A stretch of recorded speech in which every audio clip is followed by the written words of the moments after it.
the way people can contribute to their national parks, to America's Best Idea, is to, first of all, visit the parks, whether it be the Liberty Bell or Yosemite.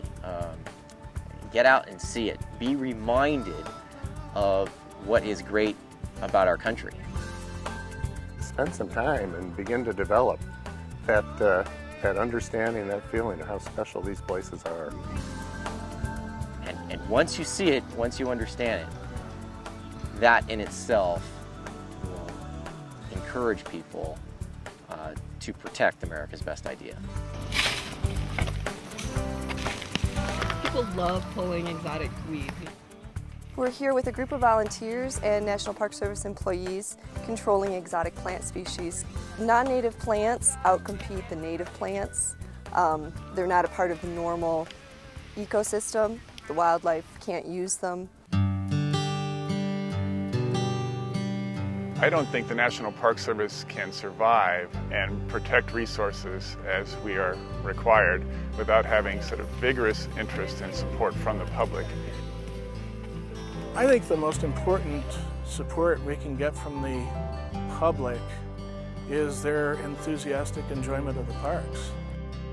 You gotta get out of your house, you gotta go to these places that are there just waiting for you to, canyons to gaze across, caves to explore, forests to hike through, and streams to swim in.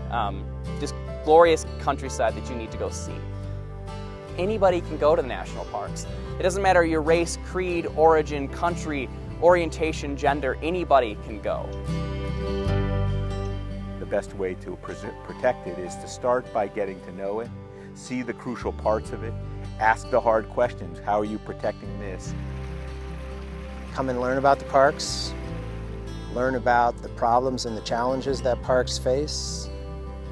Take the time to learn about the impacts that are affecting national parks, and also anything they can do to sort of lighten their footprint on the earth.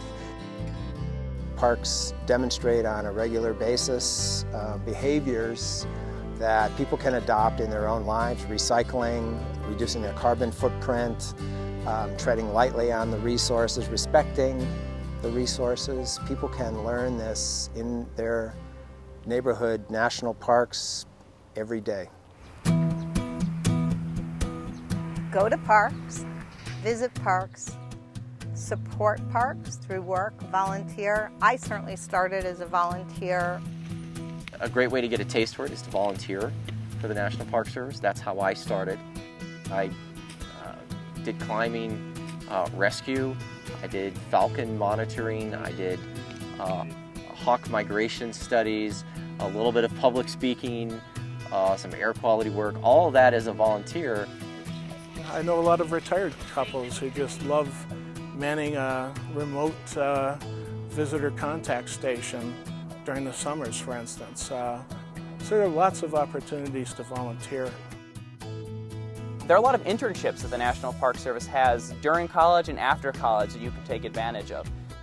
There are a lot more opportunities now to get involved on the ground earlier in your academic career than I think there used to be. So it's a great opportunity, great time to get involved. The public can contribute to preserving America's Best Idea by learning about the parks, by letting Congress know how important the parks are to the American public.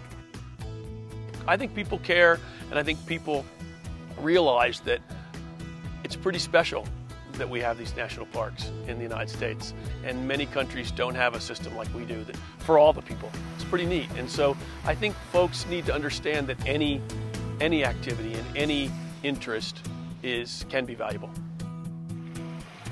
The public owns our parks.